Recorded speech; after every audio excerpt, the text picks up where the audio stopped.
বিদায় ঘন্টা বেজে গেল আমাদের সে বিশ্বমানের খেলোয়াড় লিওনেল মেসি। জানি না আজকে সে বিদায় নিবে নাকি নিবে না। দেখা যেতে পারে যদি বিশ্বকাপে জিতে তাহলে সে বিদায় নিবে না, আর যদি বিশ্বকাপে হারে তাহলে সে এই 2026 বিশ্বকাপ থেকে 104 নম্বর ম্যাচ থেকে সে বিদায় নিয়ে যাবে।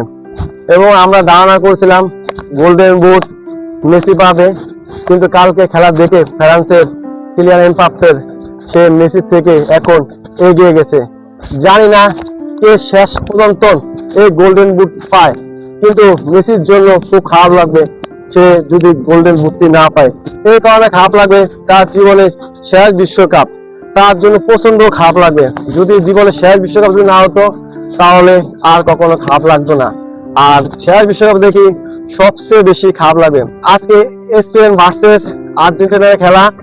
যারা জিতবেন তারা বিশ্ব মঞ্চে বিশ্বকাপ জয় করবে এবং যারা ঠকবে তারা রানার্স আপ হবে। কিন্তু কথা সেটা না, কিন্তু যদি আজকে মেসি অবসর নিয়ে যায় সারা বিশ্বের মানুষ কেউ কাঁদবে, কেউ হাসবে, কেউ দুঃখ প্রকাশ করবে, এই পরিস্থিতি হবে।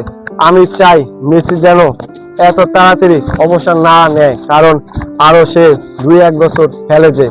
আর মেসির জন্য সবাই দোয়া করেন যেন আজকে সে স্পেনের সাথে 2 গোল দিয়ে সে গোল্ডেন বুটটি পায় এবং বিশ্ব রেকর্ড হয়ে থাকবে তারই মাঝে। কারণ মেসি যদি এটা নিতে পারে এবং আর্জেন্টিনার ফ্যান ফলোয়ার যারা তারা সবচেয়ে বেশি খুশি হবে।